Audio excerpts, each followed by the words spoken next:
welcome to another conversation with a leading figure. We call these kind of Canny Conversations podcasts, and we've got none other than Kim Hardman from AstraZeneca, who is a director of apprenticeships. And a warm welcome to you today. Thank you for coming. Thank you for having me. Pleasure to be here. Much appreciated that. You've come from sunny Macclesfield.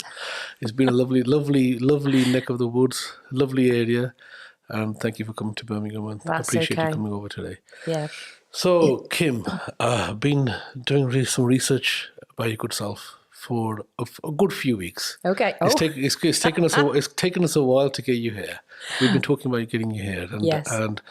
and it's honestly it's an honor, it's a privilege for us to have you here. It's an honor, it's a privilege for us to have you as part of our Multicultural Apprenticeship and Skills Alliance, now rebranded.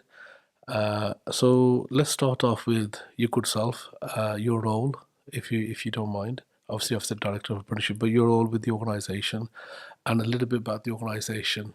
And I'll let you take that away, please. No worries. So yes, as you say, I'm director of apprenticeships for AstraZeneca. Yeah. So I oversee all apprenticeship activity across the UK, in all different areas of the business. So I've got a team of 2, and we look after all the apprenticeships. So including the line managers, who are an integral part of an apprenticeship programme, making sure that they know what they're doing when they have an apprentice in their team, looking at development for apprentices, business development, so looking at new areas where we can bring apprentices in and offer them a great experience. So I've been doing that role I've been in the team about 6 years. I've been director for about 2.5 years. So I also oversee, with a colleague, we look at work experience as well for year 10 students and year 12 students. And I'm also working on a project at the moment for launching science apprenticeships into the US as well. Okay. So Kim, there's a lot there. We've got to start unpacking some of this. So the first thing is, you've been there 23 years. So that's congratulations, firstly, for that. For making it this far. for surviving 23 years. Yes, thank you. That's definitely hats off in terms of that. What is life like working at AstraZeneca, multi-global national organisation? I really like working at AstraZeneca. I always have, but I think I like it more. I think post Pascal coming in, Pascal Soriot, our CEO.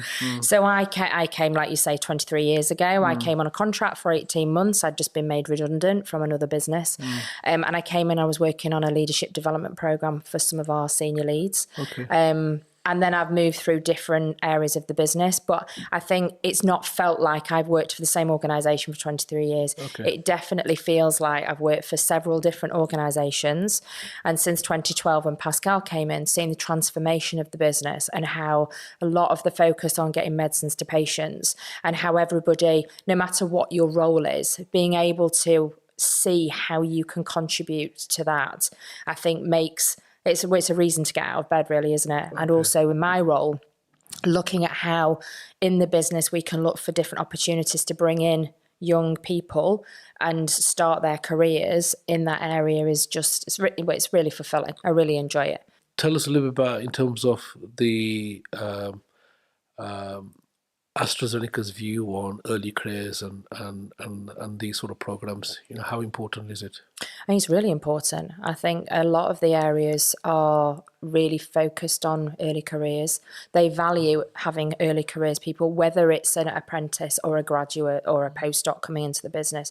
They recognise the value that early talent brings.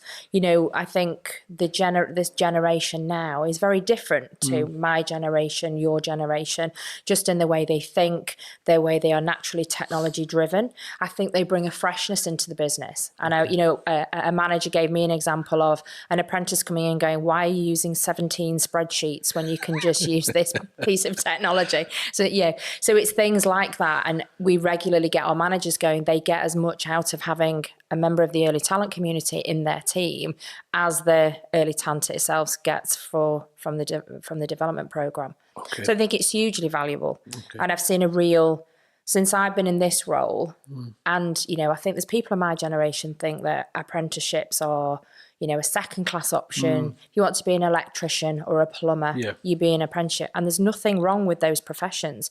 But I think what I've seen evolve is you can be different things. So keeping it about AstraZeneca, so I've seen a transformation in science.